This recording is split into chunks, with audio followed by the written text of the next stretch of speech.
So what is user acceptance testing? This question will be asked in any software testing interview. So the user acceptance testing will be performed by a business user or an end user. User acceptance testing will be done in the last stage of the testing. So the next question is, what is the purpose of UAT? The main purpose of the user acceptance testing is to test the end-to-end the business flow. So whatever the business requirements we have, the end users will test based on their experience, based on their knowledge. They will try to test all the scenarios from one end to another end to ensure that everything is going to work as expected, as defined in the business requirement document. Here the testing, as I said earlier, the testing will be done similar to the production environment.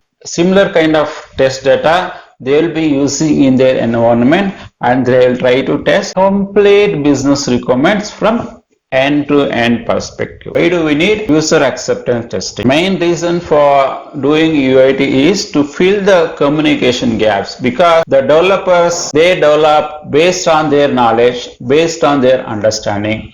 Again, tester will test the product based on the business requirement. In case if there is any communication gap on collecting the requirement or forming the requirement or using those requirements in implementing it, then the user acceptance testing really help here, because the end users will be finally testing the product. They can easily find out if there is any gap in the communication in terms of the business requirements, or whatever the things which developers implemented, or whatever the things tester tested it. Simple example, if you have a car manufacturing company, if someone is assembling the car parts, they will be testing within the controlled environment. They will be doing all the tests in the controlled environment, including development, assembling the car, everything. Now once the car is there outside the control environment, where real end user means they will be testing the product on the road, on the traffic places, in all conditions they will be testing to ensure that the car is really working as expected. So that is a purpose where real drivers, real people are going to test those cars and see everything is working as per the business requirements for that car. The next question would be, can you explain the UAT process? The first thing we should do is we should understand in detail about a business requirement. The second is, using those business requirements, you should be able to define a detailed UAT test plan. The next thing is, you should be able to arrive or derive detailed test scenarios using this business requirement. The fourth is, using this you should be able to create the user acceptance test cases. Once we done the test case creation, you should also be able to create the test data, because in order to execute the test cases which we just created, we need the relevant test data as well. You should be able to create those test data as well. The next thing is, once the test data is available with you, we will be getting ready your test environment. Once your environment is ready, then you will be going and executing your UAT test cases. Once you are able to execute your test cases, you will be capturing your test results. The test results could be passed, test results could be failed, or any of your observation, or it could have any other challenges, where you will be logging a detailed defect. Once everything is done, once all the testing is done, now you will be comparing with your business requirement to the test result to see whatever the business requirement it talks about, is our test cases are really working as expected like that or not. So this is the overall process for a user acceptance testing. Being a agile tester, what will you do if the requirements or user stories are getting changed more frequently? This is a very important and challenging interview question, and they wanted to understand, do you have really experience in working in agile testing or not? So now let us understand how we can answer this question in a more confident way and more comfortable way. So whenever there is a more frequent requirements are getting changed, then what you should do? When normally we will be writing test plan and test cases in depth by considering all the details in the requirement. Whenever you are developing your test plan or test cases, you should also not go in depth because you are clearly knowing that requirements are changing very often. Definitely you should not spend too much time in detailing out the test plan and detailing out the test cases. You just need to write the test plan and test cases in a very high level. That is the first thing you should do. The second thing you should also do is you should work with your product owner. You should work with your product owner, and also you should work with your business analyst to see why the requirements are getting changed more often, more frequently, and you should also understand what is the background for it, why the requirements are getting changed more often. Then the third thing you should do here is, because in Agile there will be a daily stand-up meeting will happen every day. In that meeting you should clearly tell in that meeting in front of all the stakeholders about your situation, your testing situation, because the requirements are getting changed every day, because your test plan and test cases are at very high level, and what would be the implication, what is the outcome for that sprint. Things may get delayed or things may not complete on time for the user stories planned for that given sprint, because requirements itself is not clear. Means if it is getting changed more often, then testing is not a good idea to start as early as possible. And the fourth thing you should do being an agile tester here is, because we are not comfortable in writing a detailed test plan and detailed test cases itself, then you should also not do your automation test cases, and your automation you should put it on hold for some time until the requirements are frozen or requirements are very clear. The main intention behind this interview question here is, being an agile tester, you should know what are the things you should do when something is not really working. One is you should have a good communication mechanism to talk to all the stakeholders. That is number one. And the second thing is, agile itself, it's a keep changing and it's a dynamic where you should not waste our time unnecessarily. That is the second message you should pass on to your interviewer, that you are not putting your time in a wrong place. You can put your energy in some other places where you can help the development team in other areas. How will you handle the problematic resource, or how will you handle problem creating resource, or how will you handle the resource is not doing its job? So this question can be asked in various different ways. We will be answering this question in a two-way. One is how you should answer this question. The second thing is how you should not answer this question. Being a software professional, whenever you have a problem with another guy, or when there is a conflicting situation with the other guy, the first thing you should do here is you should talk to that person. You should have a one-on-one connection with the other resources who is creating a problem or is creating a challenges or is not doing his job. There could be various reasons why the other resource is conflicting, why other resources is not cooperating, why other resource is not working. There could be 100 reasons will be there. Unless if you are not talking to that resource individually, many times the problems will get solved if you go and sit with that resource and have a one-on-one. It could be his own personal problems, or it could be a professional problem, or whatever. Unless if you are not speaking each other, unless if you are not talking each other, you may not get to know the answer for it. You should answer in an interview that I will be having a one-on-one with the individual resource is conflicting. That is the first answer you should make in any interview. Whenever you are trying to listen to the other resource, definitely the other resources will definitely open up with the problems or his challenges or his frustration or whatever.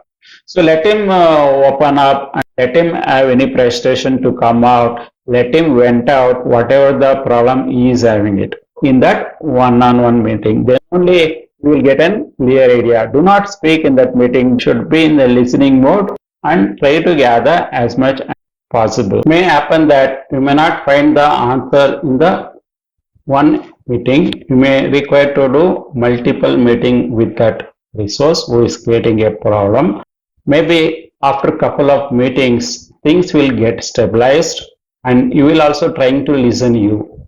When that resource is trying to listen to you, then you can put forth your points, put forth your plan in front of that resource so that he will listen to you and also his productivity will also improve over the period.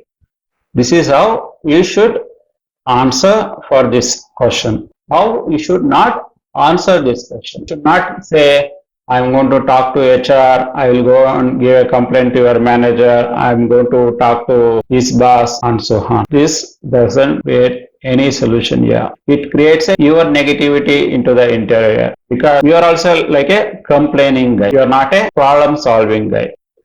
Let's assume you are into a new job. You are into a new job where you do not like that job. It's a boring job and it is a more of a routine job. Your answer should be very positive in nature. One thing is you will be continue to do your job, which is manual testing. Then you will also be learning new automation tools, new learnings, new things which is happening in the world, new technologies. So you'll be learning all the new things along with the regular work. So whenever there is an opportunity to bring an automation, whenever there is an opportunity to bring automation or maybe using some of the open source automation tools, you can bring certain automations during your free time so that it will reduce your own work. It will reduce your own work, which is manual work, which is more of a monotonous and routine job. For making every opportunity in a better way, you are making every opportunity in a better way where you are utilizing every minute, every second for your learnings and also bringing automation that reduces your own effort. That is how you should answer this interview question. And how you should not answer this question. Whenever you are trying to answer this question, you should not have any frustration in your brain. You should not have any negativity in your brain. When you show up that negativity or your frustration, the interviewer will easily identify, easily recognize that you are not a problem solver, you are not a positive thinker. You are just a negative thinker. You are going to create a more problems also. Similar situation, it happened here as well. What is enhancement of a defect? What is postponed defects? When we call the defect is enhancement defect, during our execution, we find certain issue, but that issue is not as per the requirement. And this is a more of a change request, which is a good feature required to be implemented. Everybody agrees it is a defect, but that requirement it is not at all there in the system. Now we consider the defects as a enhancement or we call it as a change request so that we can bring that feature or we can bring that good feature in our next release because that is a genuine defects and it adds a lot of value as well and they will mark the defects as a enhancement defects and they will defer it to the next release cycle so that whenever they pick up the next phase requirements and they will also consider these defects as well as part of the change request. Postponed defects are kind of a defects which will be fixed in the later releases. However, the defects we logged in the defect tracking tool all are not important. Lack of time, lack of other constraints, we will only fix major defects, we will fix the blocker defects or we fix the critical ones. We will take a call with all the stakeholders, certain number of defects such as minor, trivial defects will be moved to the next release. That kind of defect we call it as a postponed defects. Normally critical defect, major defects or a blocker defects cannot be postponed. Only defects which can be postponed are minor and trivial. How to reproduce a given defect or a bug? It is a very important activity which normally every software tester would they do in their day-to-day activity. Then how will we ensure that we are able to accurately reproduce a defect in our test environment? As a tester, we will be logging the defect by providing all the information in your defect report, and we will be giving it to the development team, and developer will fix the issue and they will hand over to us, and we will be retesting the defect. That is a very easy situation. Think about another situation which is a difficult situation when customer is able to reproduce the issue but you are not able to reproduce that issue. Now how will you handle that kind of situation? Customer will be testing it on the production environment with the right set of data in their environment, but they are able to find a critical issues in their system, but we are not able to find the same issue in our testing environment.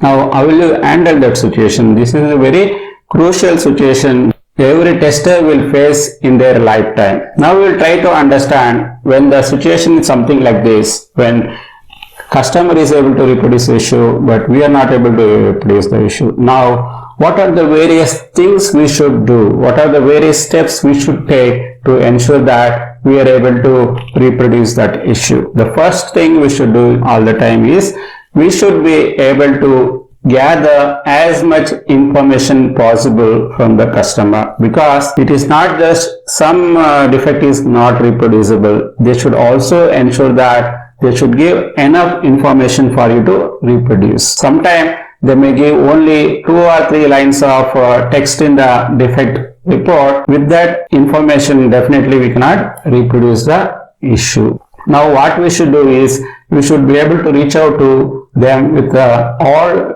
the channels, like you can reach out to them with the email, or you can reach out with them in the mobile phone, or you can set up a conference call with the customer and gather the information. Whatever the options which is available in your organization to contact with the customer, you can do that. Then you should gather as much as information from them. One is what kind of scenario which they executed, that is step 2 reproduce, step 1, step 2, step 3, what are the various steps which they perform during that situation they are able to reproduce the issue, plus what kind of different set of environment they have. They have the same release environment, or they have different browser configuration which they are testing it, or different operating system version which they are using. You should gather as much as information in terms of step 2 reproduce plus information on the infrastructure which they are using. That is the first thing we should do.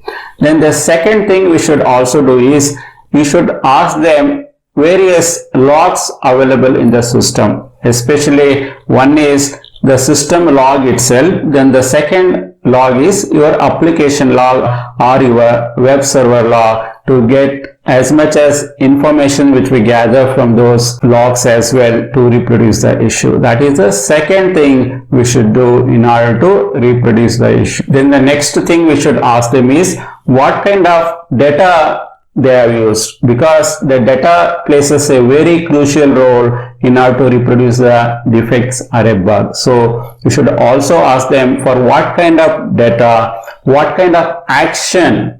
Sometimes what happens, right, there are certain situations, there are certain issues will reproduce after doing certain operation 10 times, or after doing certain operation 20 times, or after doing operation continuously for a day. Then when we are trying to do some other operation, that time also we will be able to identify or reproduce the issues. Because of that, we should ask for sequence of action, or what are the various activity which they done in last couple of hours or couple of days before they try to execute this scenario. That will also give certain indication why that issue is getting generated. We should also check for what kind of user is logged into the application when we are testing it, whether user is just an end user or whether user is an admin user, what kind of the privileges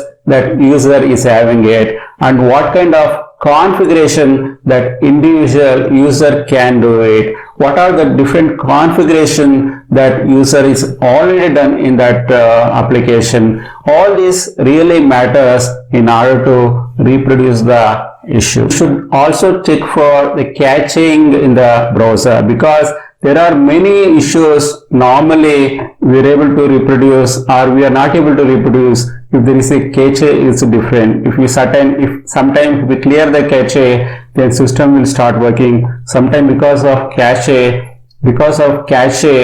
we are not able to reproduce that issue as well. You should look those aspects as well. And there are certain operations, especially if you are trying to use back button, front button, back and fro buttons, if you are using in the browsers, then definitely that time also we will be seeing a different scenarios in your system. So give me certain examples where you feel that you are a good team player. Again, this is very crucial interview questions, and they wanted to understand whether you are a good team player or you are not a good team player. Definition for good team player is like you should be very flexible enough, and you are able to extend the hours, and you are able to help the other person, or you are having a good communication skills, and you are able to take care of other person's issues, or you are able to understand the other person. That is how normally the skills of or characteristics of a good team player. Now, how will you help the interviewer that you understand that you are a good team player? Maybe you should come up with a certain examples that you are showcasing that you are a good team player.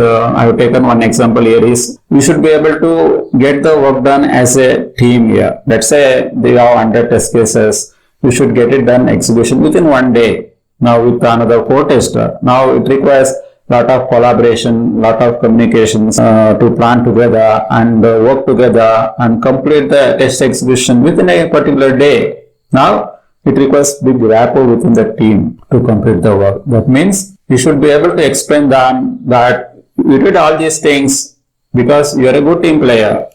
What are the things you have taken care? What are the actions you have taken care? If you are able to explain that, definitely that would give a positive impact. Give me an example that you took some initiative that helped the overall testing team productivity. Again, this is a very good question which will be asked in any interview, because they wanted to assess what kind of person you are, whether you are able to bring value addition to the given project, or whether you are able to provide value addition to any company. Now you should come up with a certain example. There are various hundreds of value additions you might have made in your previous companies or current project.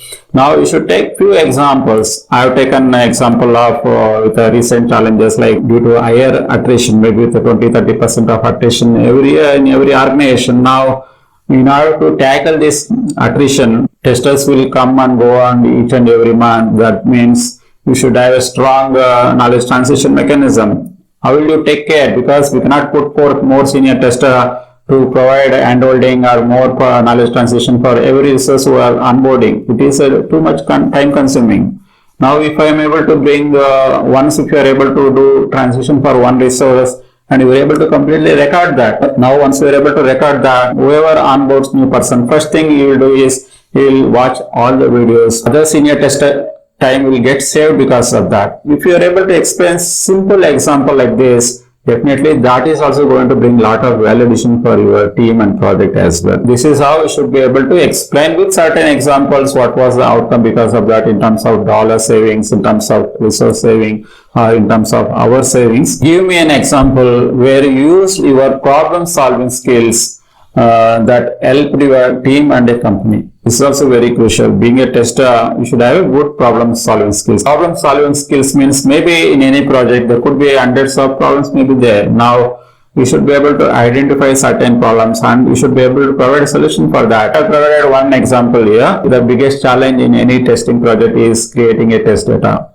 because especially if it is 10 records, 20 records, it is very easy to create manually. Let's say if I wanted to create the test data in millions of records, which I wanted to pump into the database, or if I wanted to create that kind of test data for our testing manually is not at all possible, right? Now we should bring certain validation. This is the problem. Test data is the biggest problem. Now maybe you should come up with your innovative way. How can we create this test data in a more automated way by using various programming languages, various shell scripts, various different skills which I can bring the thought process on bringing automated way of test data creation. Because of the right test data, we're able to find good defects as well. This is how you should be able to explain. Definitely that would help the interviewer to assess you are the right person for their project or their company. So in this video, I will be discussing about why testers sometimes misses the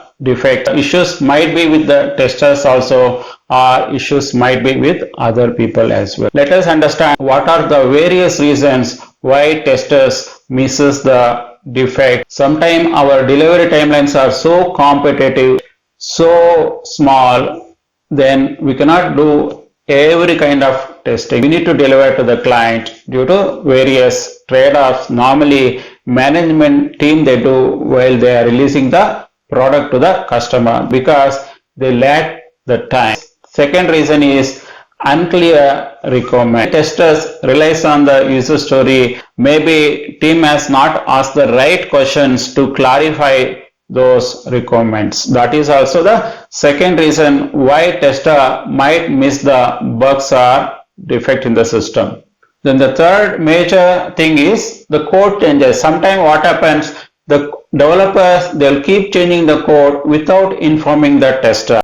Testers won't be having any clue why the code has been changed, and the appropriate test cases also not got changed. Because of that, tester definitely will miss the bug or a defect in the system. The fourth important factor is lack of understanding of the business requirement. Normally what happens, if we do not have a tester who is having a good understanding and the domain expertise, then this kind of issues happens. It's financial domain, e-commerce domain, life science domain, insurance domain, transport domain, and so on. The fifth reason is there are a lot of technical aspects where tester may not have any idea. Sometimes there is a lack of understanding on the technical requirements. Also, there is a lack of understanding on the test environment. That could also lead why testers might miss the defects. The sixth important reason is a lack of understanding on the testing techniques. If the person doesn't have any idea how to write the test cases,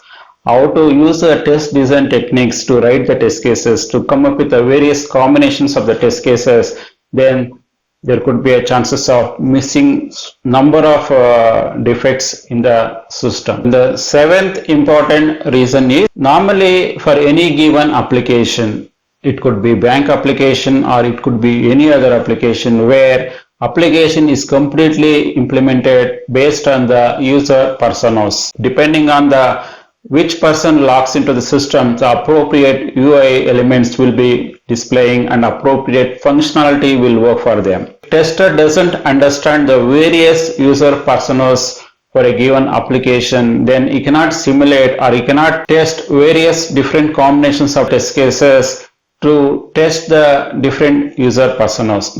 The eighth reason, these days most of the companies, most of the people, they completely rely on the automation, they completely discard or neglect the exploratory testing. Because of that, more and more issues might be missed by the testing team. The ninth important reason is various combinations of environment. Sometimes it may work in a particular environment, it may not work in another environment.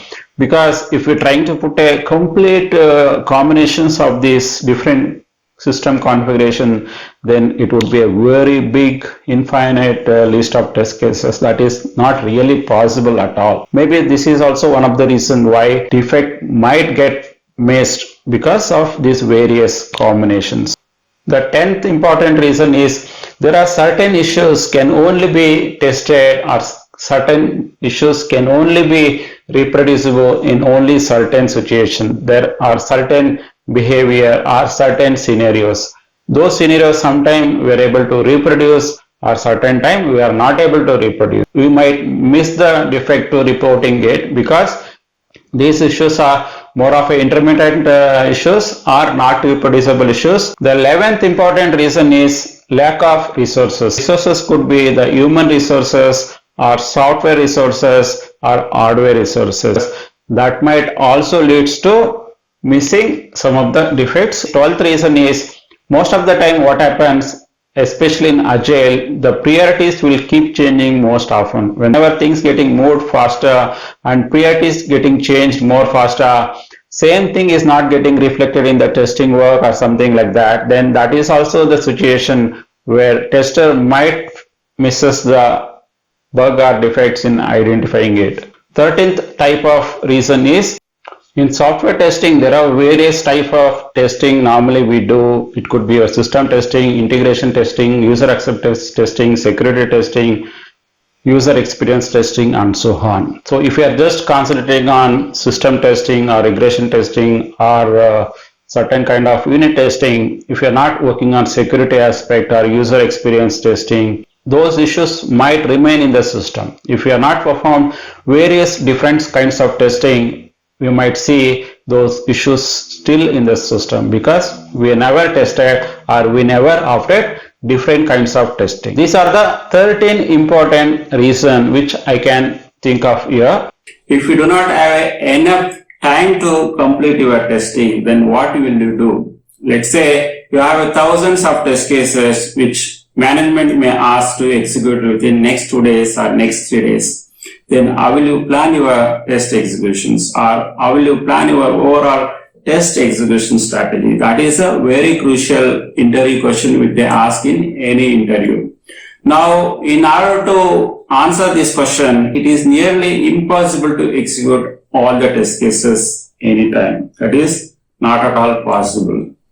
Now, we should do a different mechanism to ensure that still we cover enough test cases to ensure that we have an adequate quality in your application. We will be doing risk-based analysis by asking ourselves various questions to gather enough information to perform risk assessment. Based on that, we are going to pick the number of test cases by prioritizing it. Now we will try to understand what are the various questions we can ask ourselves to derive right number of test cases for your execution. The first question we should ask all the time is, you may have 10 functionality in your application. Is that all 10 functionalities are very crucial? Normally it won't be. Maybe 2 or 3 functions are very crucial for the end user or business people or any stakeholders in that matter.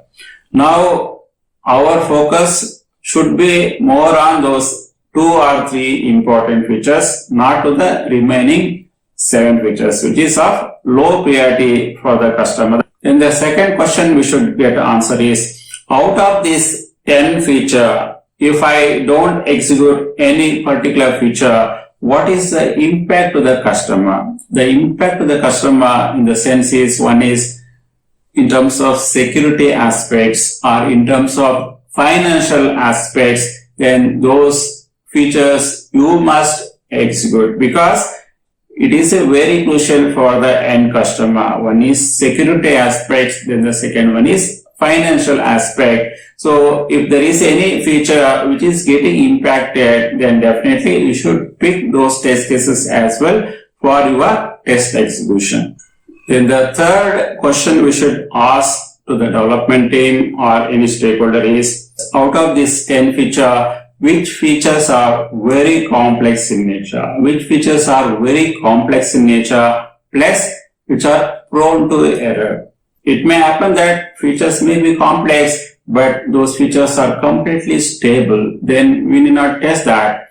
But we should also check, okay, complex functionality, but those functionalities are prone for further errors as well. That thing we should identify from the development team and other stakeholders to get a clarification in order to selecting the right test cases for your execution. Then the fourth question we should ask to the development team is, which feature or which functionality which developer has implemented in a faster manner, panic mode, wanted to complete that feature, they have done it in very faster or very quicker manner, in a rushed manner.